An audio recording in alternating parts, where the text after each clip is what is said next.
Hi everyone, good afternoon. Ambassador, thank you for having me and giving me this important podium. Such a difficult situation. I see lots of division and confusion, lots of hatred, lots of misinformation. And everybody speaks on behalf of the children and on behalf of the innocent. But I am not sure about their real intention. But today I can speak on the authority of a Palestinian child, someone who grew up in that culture. Hamas' first crime against children in the Palestinian societies is not arming them or encouraging them to carry suicide bombing attacks. It's the religious, ideological indoctrination that I had to go through.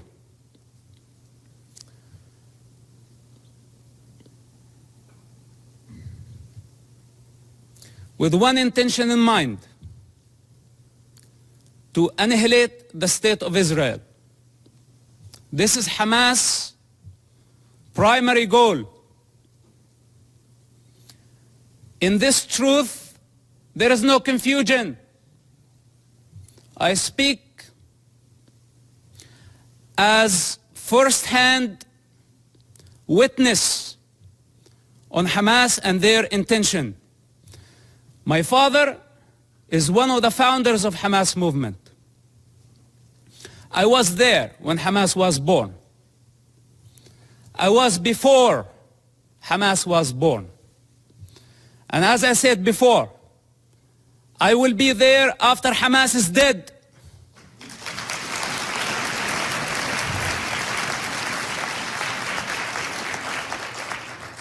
I am not a part of propaganda. I don't work for nobody. I only represent myself. And on this authority I speak. So don't be mistaken and take my words very carefully. Hamas is committing a crime against this generation and the next generations to come. So blaming Israel is not going to solve the problem. Imagine a 10-year-old child. When I disobeyed Hamas, I was tied up to a post and I was whipped by Hamas top leader. And I don't want to mention his name because he's not worthy.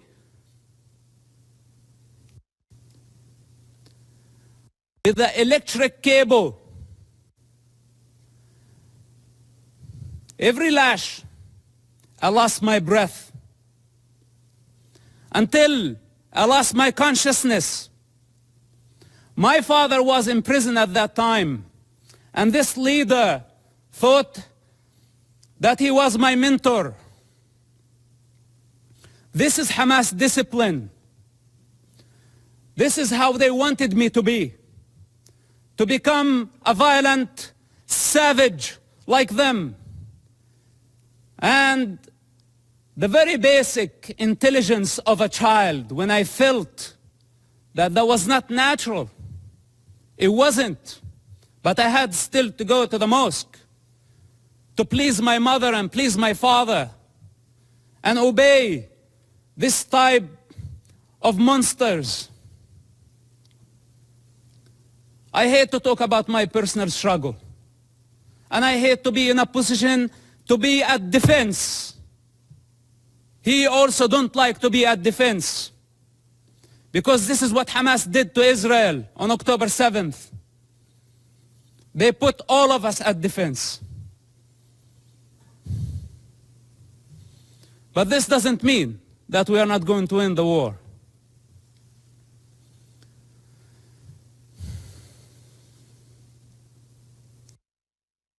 growing up in that society, majority of the Palestinians blamed Israel. And as a child, I took it as a Quran. I took it as a holy scripture that Israel was our problem. But then as I grew up, I start identifying the enemy within. The religious authorities, the corrupt leaderships, who basically did not care about children, they did not care about Palestinians, they still don't care about nobody but themselves. And the world has been empowering them against the prey, against the victims. This has to come to an end. Let's put my childhood on the side, because maybe a child does not see things for what they are. Maybe I was very bad. I misbehaved myself as a child to deserve to be beaten up again and again and again by Hamas leaders. And some people say, is it a personal problem? Well, it is a personal problem. Do you have any problem with me having Hamas problem as a personal problem? It is a personal problem. And I swear I will not die before I see Hamas dead. Can I make this a goal to my life?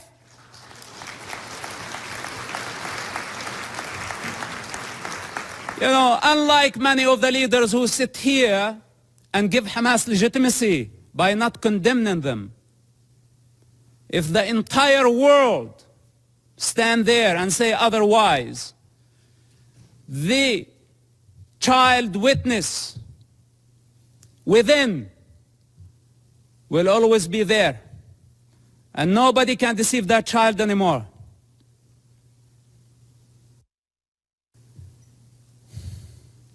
Then, as I grew up, I become the Hamas or the Islamic student movement president in our town. And I became part of the movement. It's just out of the love for my father and our family. I had no other choice, which somehow led me to imprisonment. At the age of 18, just few weeks after my 18th birthday, May 28th, 1996.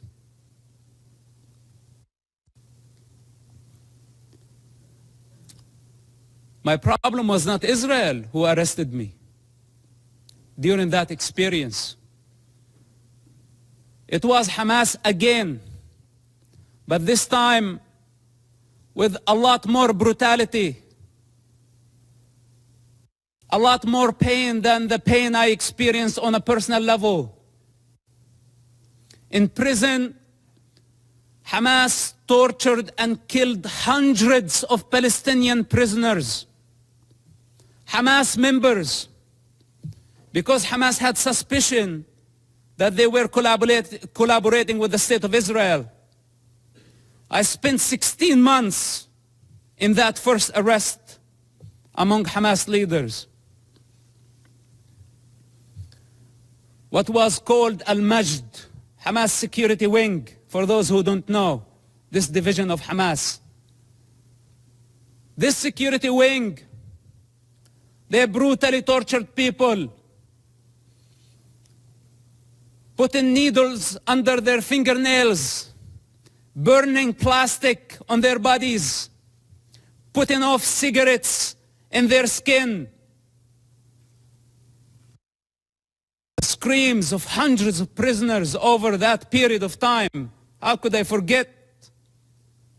And I don't wish for any of you to go through such experience to realize what type of monster we are dealing with. It's unfortunate that my father helped establish such an organization. And I don't mean to dishonor him. I love my father and I will always do. I'm not here to dishonor my people. I love my people.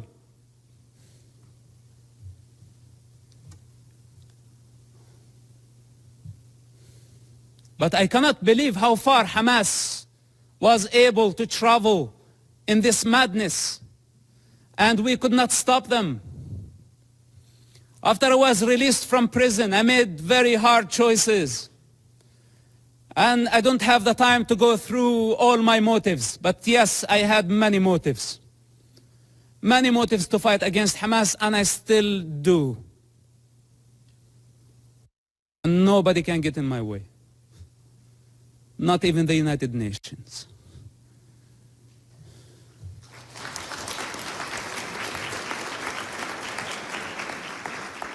So the choices I made were against any rational mind. I ended up working together with the Israeli intelligence for 10 years. We had a common goal. That goal was to stop suicide bombing attacks. Hamas, for those who don't know, or those who have short memory, carried many suicide bombing attacks during the 90s and the early 2000s. Dozens of suicide bombing attacks where a suicide bomber took an explosive built went to inside a bus and blew himself up, killing all type of people. Not only Israelis. Americans were killed. Europeans were killed. Other nationalities, including Israeli Arabs, including Muslims. Hamas did not differentiate. Take Hotel Park, for example. On a holiday, on the most sacred Jewish holiday, a suicide bomber go into the dinner, blow himself up, kill more than 30 people. Some Holocaust survivors died in that attack. Dolphinarium, some teenagers having fun at the beach.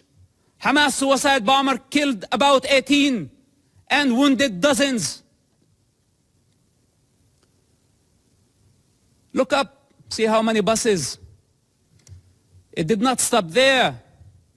Hamas attacked the Hebrew University. 6 Americans were killed in that attack.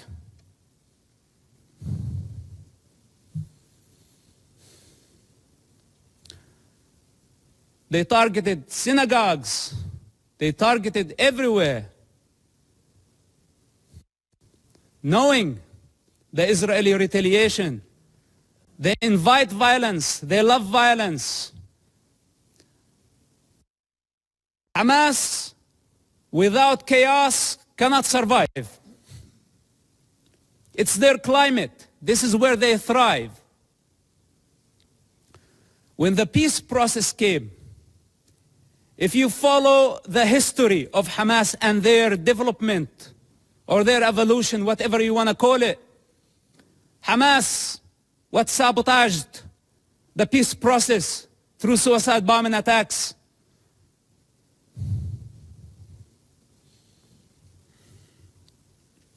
And they don't have a vision. That's the problem. Because nobody can satisfy their ambition when they are waging a holy war. We're not talking about IRA. We're not talking about other political terrorist organizations that we can pressure them, bend them, bring them to the negotiating table. We are talking about a religious group that does not believe in political borders, that wants to annihilate an entire race in order to build an Islamic state. I don't know what else can be said about this group. And I don't know why it's not obvious to everybody that the United Nations fail to condemn them. Bunch of rapists. This is what they are. Lower than animal consciousness.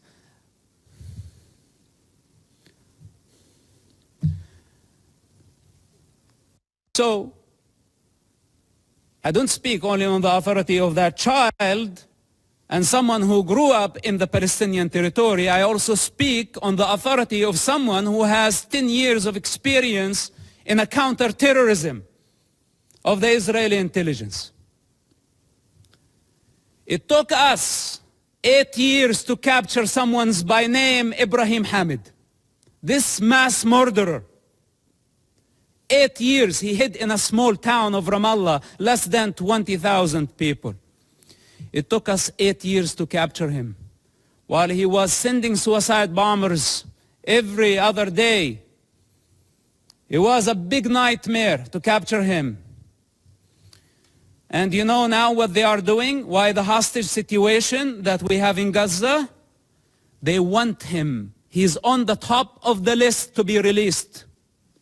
Ibrahim Hamid, remember his name? Look him up. They want mass murderers to go back to the street. And if you ask yourself, the guy that you saw earlier, Yahya Sinwar, with the child and the rifle, this guy was released just recently, part of the prisoner exchange with Israel, when Israel had to release more than 1,000 Hamas members to return one Israeli soldier back to his mother. And Hamas had a taste to that. So they thought this time they can go and bring 200 hostages and more. So they can bring the only true democracy in the Middle East to its knees. This is why it's a very brutal war. For those who are in the intelligence communities, they understand the significance of this. And they know that that Israel cannot release more Hamas terrorists. Because this guy, you saw, Yahya Sinwar, he's the mastermind behind the attacks on October 7th. And how can Israel afford, or how can any of you validate or prove the release of mass murderers back to the street so they can carry a lot more terrorist attacks and hijack an entire society, use hundreds of thousands of people as human shields? Is this our way of solving the problem? We need the correct vision. First of all, we need to identify the origins of suffering, where it's coming from, where does it originate from. We need to identify the disease. Then we can provide the cure. Up to this point, we haven't identified the disease. And for those who know the problem, they don't have the courage to stand and say, we have a problem with Hamas. But most of us have our own calculations, from Russia to China to the rest of the superpowers, given Hamas cover. Hamas gave the attacks on October 7th as a birthday gift to Putin. For those who did not make the connection. And I don't want to go farther. Now nobody's talking about Ukraine, using Hamas as the wild card in the Middle East, igniting a religious war to just divert your attention somewhere else. All those criminals, whether they were high profile or low profile, they are all savages. They are all enemies of children and enemies of humanity. The United Nations and the rest of the international community have empowered con men who used what's so-called Palestinian cause to become richer. They were seeking power and wealth. They did not care about the Palestinian people. As the children of Gaza sink in despair and poverty, leaders of Hamas, along with their families and their entourage, enjoy the Four Seasons Hotel in Doha, Qatar.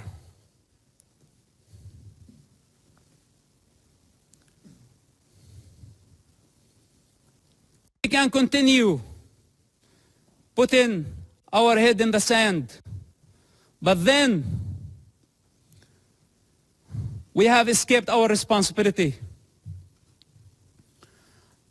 I can go on and on for hours, or should I say for 45, 6 years of my life. But I don't have the time. I don't have the time.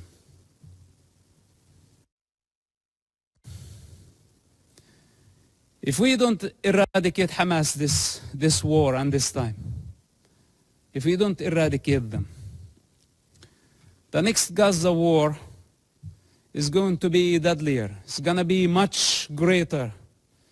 If today we are complaining about 10,000 casualties, even though I'm not sure about the numbers because it's Hamas statistics, I don't trust anything they say or anything they do. But even if it was true, it's actually a miracle that we have only this number. The next war, we will be talking about hundreds of thousands. This is the fourth war with Hamas and the fifth war in Gaza, because also Islamic Jihad had their own war. If we don't eradicate Hamas and other terrorist groups in Gaza this time and give Gaza back to the people of Gaza, we will give them legitimacy. We will show them that we are afraid. And tomorrow, they will come back with vengeance. What made Hamas attack this time a lot stronger than the past wars? Because under the international pressure, we had to negotiate with them. And we had to give them legitimacy. This is what encouraged them and gave them power. You know, Qatar, for example, it's a member of the United Nations, playing the mediator, etc. They could have fooled me. They are the ones hosting Hamas. They are the ones who have been funding Hamas. Russia, Musa Abu Marzouk, a Hamas top leader, was in Moscow just yesterday. Okay, to be more accurate, a week ago. What's this? Where democracies should be united in fighting such savages. All of us saw Hamas.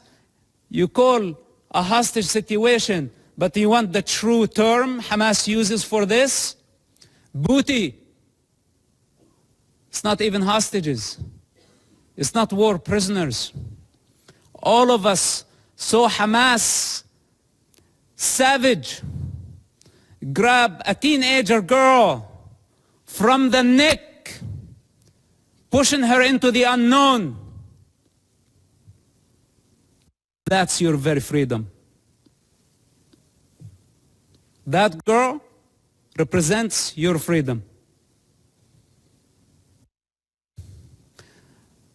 And none of us thought about the mother of that kid and how she felt about seeing her daughter being dragged that way by a savage who wants to dominate, who sees women as a property. This is how Hamas sees women, a property, something they can own. As they want to own territory, more territory, their lust, their sexual lust, their lust for power, their lust for territory.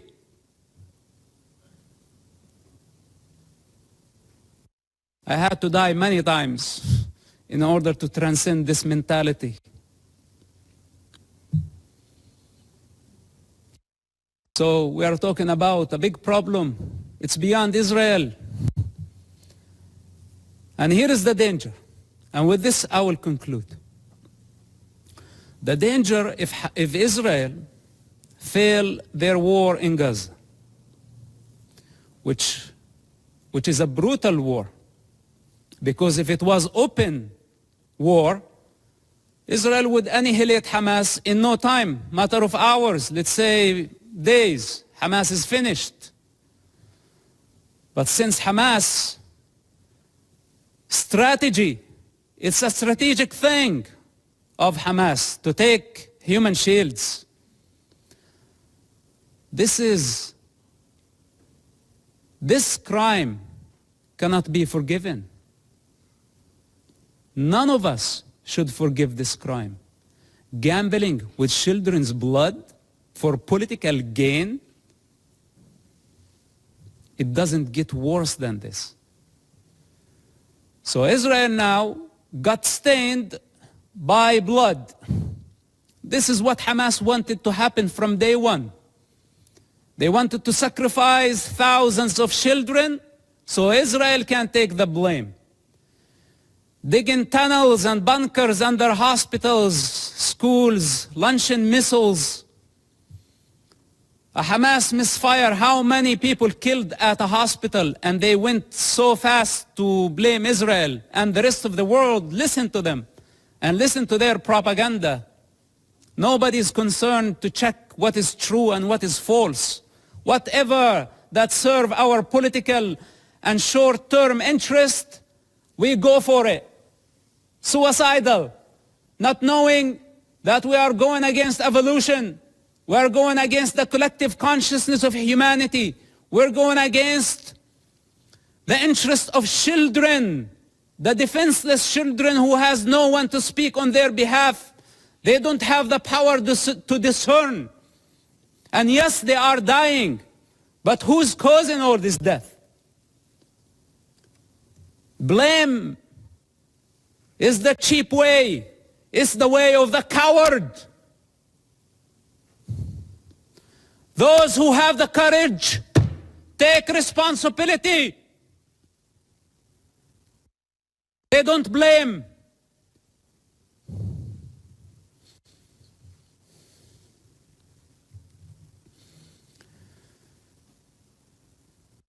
If Hamas is not defeated, if Hamas is not eradicated in Gaza, we will set the model. We will give the freedom to so many radical groups around the world, especially in Europe. Because many of ISIS have fled to Europe under civilian cover. They are sleeping cells in Europe. And there is a migrant problem in Europe. And there is an Islamic problem in Europe. And this is just a warning. If you really care for the global security, and I speak as a person who was part of the counterterrorism effort against radical Islamists, if Hamas is not defeated in Gaza, it will inspire many groups around the globe. They will see that few thousands of savages can blackmail the international community, the superpowers, and bring democracies to their knees. Many of them are watching now, and many of them are very happy about how the world is responding. And many of them are satisfied to see the state of confusion and fear and anxiety. This is the time to get united. Because if Israel fails in Gaza, all of us, we will be next. Thank you for listening, and thank you for giving me the opportunity. May God bless all of us and protect our children, not only the Palestinian children, but also the Israeli children. Bring the hostages back to their families. And may God bring peace to this divided world. Thank you very much for listening.